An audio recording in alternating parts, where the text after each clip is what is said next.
Voici l'histoire d'Olivier et de Thomas. Ces deux garçons ont une passion commune, le football. Tous deux ne rêvent que d'une chose, devenir champion du monde. Et bonjour à tous, bonjour à toutes, bienvenue dans cette nouvelle vidéo. Vous l'avez compris, aujourd'hui on va parler de Captain Tsubasa sur PS4. Mais avant cela, je vais faire un petit récap de ce qu'est Captain Tsubasa. Oui, parce que les plus jeunes ne savent pas forcément. Nous on est vieux, on sait tout. Eux sont jeunes et ignorants. Captain Tsubasa, inspiré par le joueur japonais Kazuhiro Ishimura et créé par le mangaka fan de sport Yoichi Takahashi. La série débarque en France le 5 septembre 1988 sur la défunte chaîne La 5. Le nom est réadapté comme toutes les séries à l'époque, histoire d'occidentaliser un petit peu le contenu. Et du coup rebaptisé Olive et Tom. Le très grand succès ne sera pas lors de la première diffusion sur La 5, mais plutôt dans le Club Dorothée en avril 91. Celle-ci ayant récupéré l'intégralité du catalogue de La 5.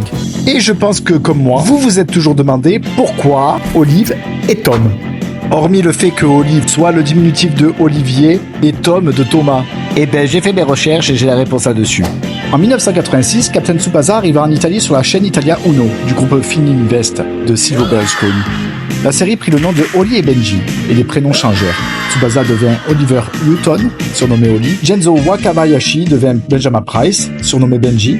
Kojiro Hyuga devint Mark Landers. Taro Misaki devient Thomas Baker, etc., etc. Enfoiré!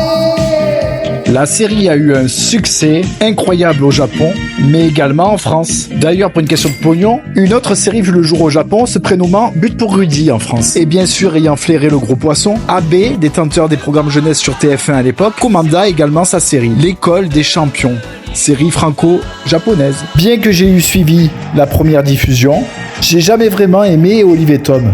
Je trouve les dessins moches, l'animation pas terrible. Pour moi, je sais pas, Olive et Tom, c'est ça.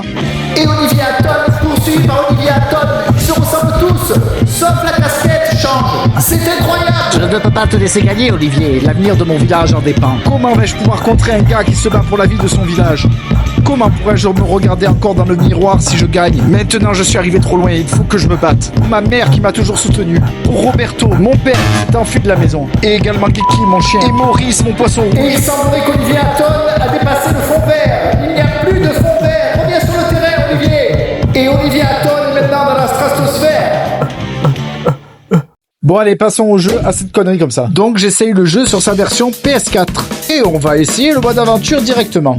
Alors je démarre la partie et là déjà ça commence et blablabla et blablabla et blablabla. Et le gros problème c'est qu'on peut pas passer ces putains de cinématiques. Et le pire dans l'histoire c'est que j'ai bien accéléré. Allez, allez, putain vos gueules. Les cinématiques donnent au moins l'intérêt de voir la très belle modélisation des personnages et des décors. Et quand enfin j'ai l'occasion de pouvoir jouer, je m'aperçois que tout est fluide et impeccable. Oui, mais par contre, c'est un petit peu dur à prendre en main. Putain! J'appuie sur toutes les touches, je comprends rien. Et évidemment, ce que Nicolas ne vous dit pas, c'est qu'il y a un didacticiel en tout début de partie. Parce que oui, certes, le jeu est très basé arcade, mais il faut un minimum d'apprentissage. Et évidemment, Monsieur Frère, avec sa patience légendaire, n'a pas appris les bases du jeu. Mais c'est normal, j'ai voulu jouer, il faut que j'acte comme des gonzesses. Enfin bref, une fois que vous avez fait le didacticiel correctement, vous êtes fin prêt à démarrer une vraie partie. Et comme dit précédemment, c'est très beau et très fluide. Ah oui, également, j'ai oublié ce petit détail. C'est très bourrin. Putain, il n'y a pas d'arbitre sur ce putain de terrain. Arrêtez ça, vous voyez. Ah ok, je comprends mieux. Captain Tsubasa a été porté plusieurs fois en adaptation vidéoludique. Mais les jeux n'ont jamais franchi le sol européen. Ils ont attendu la version bien bourrin, la plus bourrin possible qui soit, pour la France. Bon, je sais qu'on n'est pas des Lumières, mais quand même. Ce pauvre Olivier, entre toutes les peines qu'il se prend dans la gueule et sa mère alcoolique. Et ne me dites pas qu'elle n'est pas alcoolique, sa mère. Je vous le prouve en un extrait. Premier épisode, saison 1. Olivier, chéri, tu viens, on s'en va. Tiens, voilà. C'est pas une voix d'alcoolique, ça? Allons-y. Déposez-moi au bar le plus proche. Et en plus, il voyage dans la soute à bagages. c'est pas très toléré en France, ça, madame. Peut-être Rosa Poncy. Les attaques spéciales sont très bien respectées. Le jeu est tarpin généreux en fin de service. Vous y retrouvez même les pistes audio de l'animé. Et du coup, c'est bourrin, comme l'animé aussi. D'ailleurs, j'ai ça en tête quand j'y joue. En avant, il faut foncer dans le tas, en dégommant un ou deux tibias. C'est assez dit le coquillage pour finir sa retraite à la plage. À la plage, quand on a le ballon au bout du pied, fais gaffe de ne pas tuer ton coéquipier. Une passe, un crochet, il est décapité.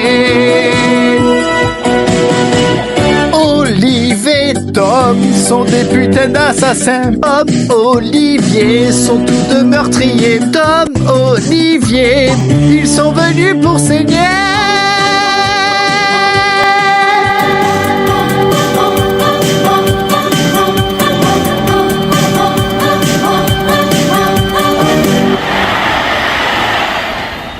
Posez-moi au bar le plus proche.